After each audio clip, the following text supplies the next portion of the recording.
Consolation is a wonderful opportunity to explore phrasing in various choreographies that work for shaping lines so that you don't get this flat line or tappy up and down finger effect.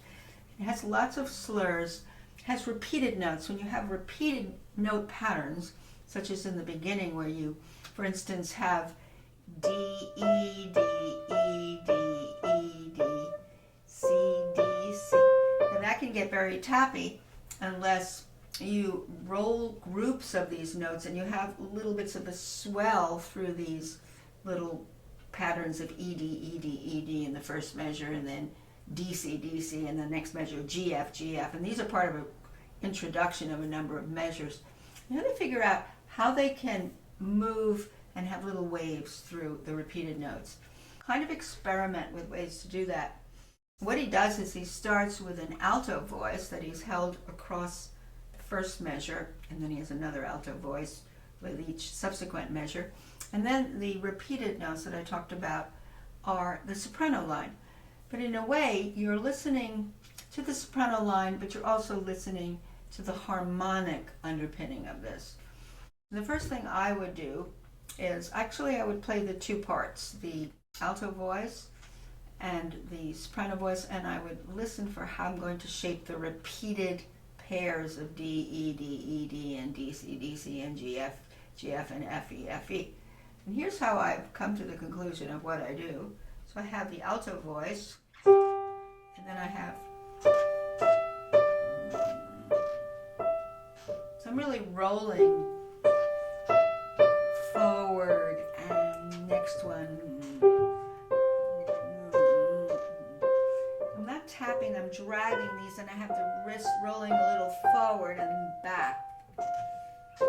And forward, back. So that gives me the opportunity to have little swells and then retractions going forward and back, so they have shape. They don't just stay flat. The wrist going a little bit forward through these groups and then coming back, literally a wrist roll forward and then coming back in a very slow wrist roll forward and coming back, no jerky motions, makes it have little waves through it. So once again, the alto, and then a little forward, back, and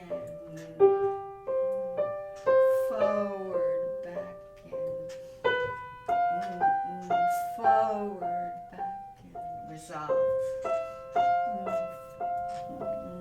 Now it's going to change a little. It's going to move more here. And now it's one line now.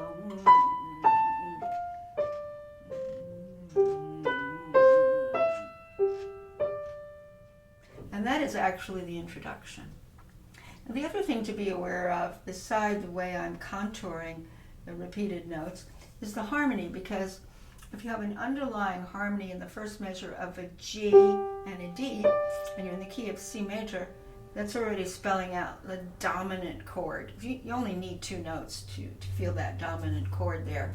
You don't need the middle note of a B. You don't need it. You already hear the dominant. In fact, in the left hand, he has some remaining notes for dominant 7. So that dominant first measure is going to pull back a little bit to the next measure, which is going to be the tonic. Then he's going to go back to the dominant. I'm now playing across, so you can see another dominant, 7. And then he falls back or resolves into a tonic C. And the next measure, he's doing a secondary dominant of the 2 chord. Now the 2 chord in C major is a D minor chord. In order to do the dominant of the D minor chord, you go up 5 notes and you make a dominant. You can also add a 7th, and that pulls us to the 2 chord, more like an embellishment, pulls us toward it. But the 2 chord is a subdominant chord. It's a substitution chord for the FAC chord. So FAC is a true subdominant of C major, but 2 of those notes, the A and the F, are part of the 2 chord, and that likes to go to the dominant of the primary key and to the tonic. But when you do a secondary dominant, it sort of gives a little bit of an intensification of your pulling toward another chord within the key that has a decoration on it. So that's going to be a place where I'm going to pull out the sound a little bit more. So the harmonic underpinning plays a role in how I phrase this as well. So the left hand is doing the dominant 7, 2, 3, 4, resolve it, down, 2, 3, another dominant. I gave it a little bit more tone, and then I'm going to resolve it in to the tonic. 2, 3, 4. Now I'm going to have the secondary dominant, which is like an A7 chord with the 7th on the bottom. Push a little deeper into that, and then resolve it to the 2 chord, because it's a dominant of the 2 chord, which is a D minor chord. And the 2 chord likes to go to either a dominant, or it sometimes goes to the 1, 6, 4, which is the second inversion of a C major chord, which has the dominant note on the bottom. To now the pure dominant 7, which is really where we want to go. And then we go into across the measure into the next section. I consider that the A section, what I'm going to now, because this is an introduction. So in terms of balancing everything, we have the alto voice here, and we have the bass, which has got 2 elements, 2 voices, but it's the bass. So what we have here is dominant 7, and the upper voice. Going forward, back, and resolve. Going forward, resolve, and going forward,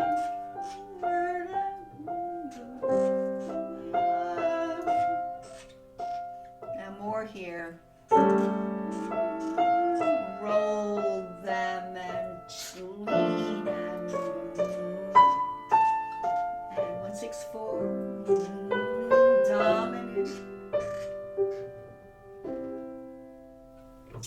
So that's sort of nice. Now, of course, if you use a little pedal, you're not going to get the dry sound. And I do little bits of flutter pedaling. And the reason I flutter pedal it, if you put down the pedal per measure and you have these steps, the ED, ED, and the DC, you're just going to get lots of blurring, and it's going to be far too blurry.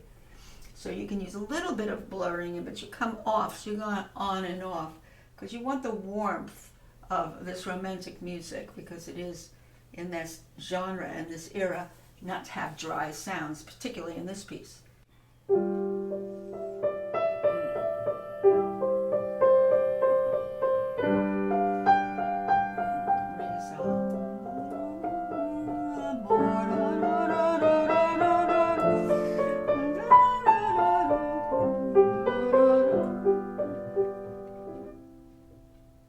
When you get here, wrist roll.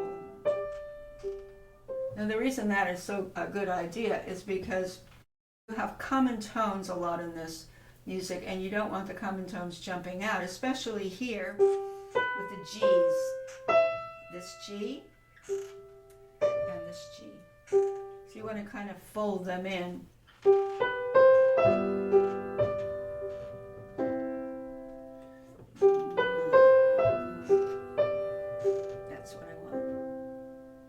By going wrist rolling forward, you can draw that sound out of that 5. I go forward with your wrist.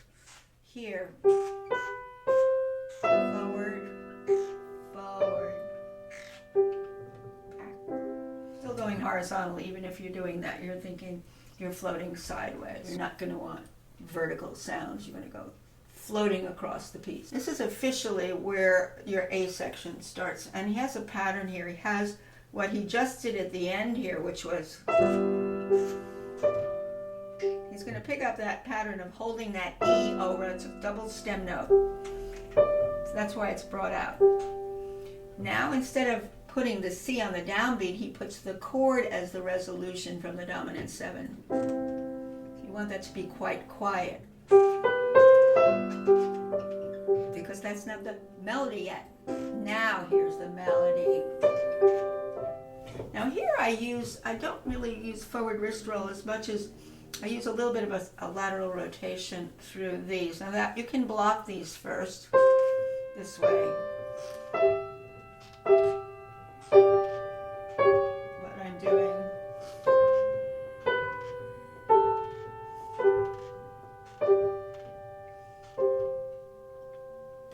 Now when I actually unblock that, if you notice I was voicing it toward the top note that's moving because the G is a common tone underneath the moving line on top. So you definitely want to have some kind of rotation that offsets the pokey G's. And so the way I do it, and I experiment with this. First I say, let me try some forward wrist rolls and see if that works. So I might go, and I don't quite like that as much as a little bit of a counterclockwise but very mild rotation. I seem to get more of the sound that I want. That's where I experiment. So this way. And you have to say, well, what's it going to be like when I go into tempo? Because that's also gives me a clue as to what's the best motion. Of course, all of the bigger motions that you play in slow tempo becomes compressed and sized down, but they're still there. I'm going to try a little bit quicker tempo to see what the best motion for what I want to hear myself produce, which is this line.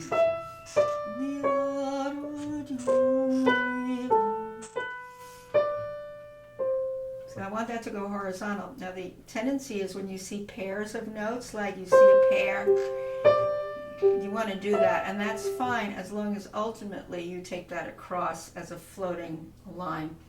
So you can practice sort of that subdivision as long as you don't get so used to hearing every two notes beating out the melody, but the melody is still going across. So the rotations are lateral. To there now, crescendo, more arm weight, mouth. This is a polka ritenuto. So I do use that lateral motion.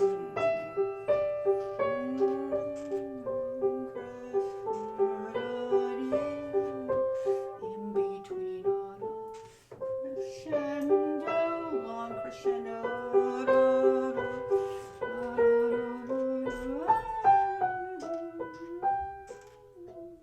Because it's almost like creating harmony by having the common tones, because as we blocked it, you could hear that.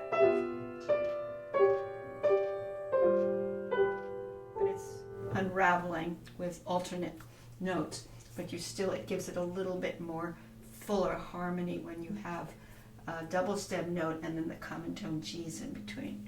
So it fills out the voicing more. And of course using pedal, so it's like submerging a lot of the harmonies, giving you fuller sound. He's been in C major, and then at the very end of this sequence, he's going into E minor by way of a B7 chord, So you're doing a secondary dominant of E minor. That's all part A. That's part A.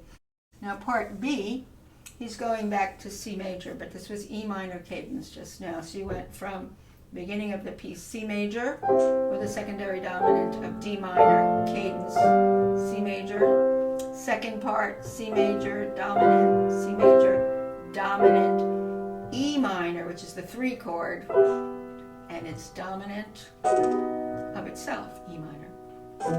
So the original pivot chord is an E minor chord before it cadenced in E minor, which is the 3 chord of C major. In all major scales, the 3 chord is a minor chord. So he went to the 3 chord. It was 3 chord in C major, but it was 1 chord in E minor, and then he went dominant in E minor and brought us home. Which is a very poignant moment when he goes to the E minor. It's so beautiful. And that would be right here, the second time, where he goes. There's the E minor.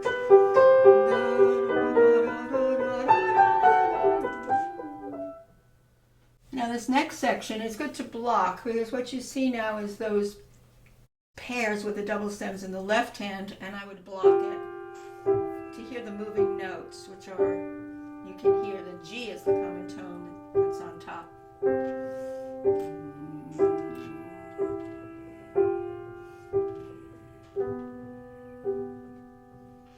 It's a rather high bass line because he's moved everything fairly close into this treble area, and he's brought the voices close together there. So what's really happening between the voices here, a parallel 6, and I would flesh that out first. So I'm doing the 6 on the outside here. These are not the common tones that are in the left hand.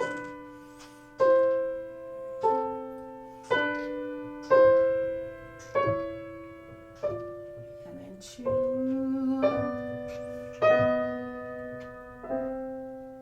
So beautiful. What he does now is he takes what was in the treble, what you just heard, but he puts the pairs in with the common tones. So he does take the same melody here. You can hear it. He thickens it by adding a common tone in between with a G.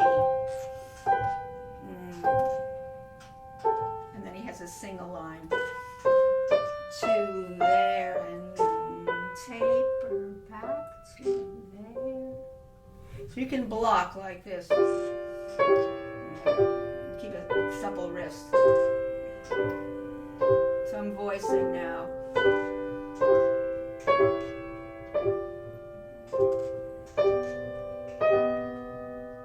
Now he flips it.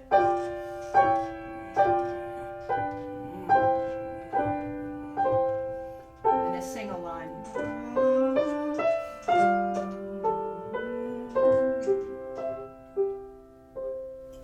And one thing you have to be aware of when you see repeated notes in any voice, that you don't play them the same.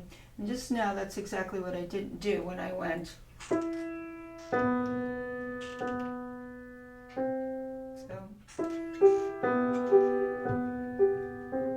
or you could do the reverse.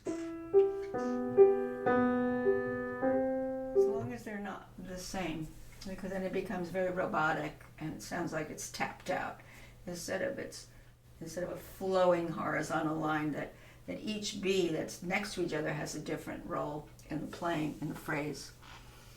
So after you do the block, it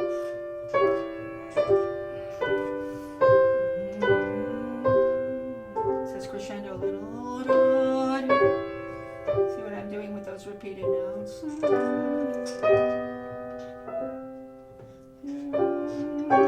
Now I'm doing this. Single voices now.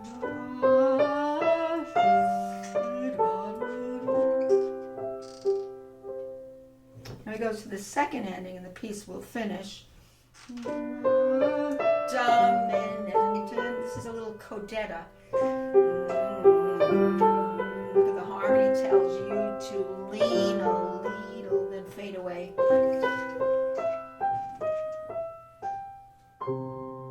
It's even too loud. Now, of course, the arm weight is a big thing here because when you have these swells, you want to enlist a little bit more arm weight over your hand. It goes over your whole hand, of course, down your supple wrist. What you could do on a repeat, it's very interesting. You can throw the emphasis into the left hand by doing the second time.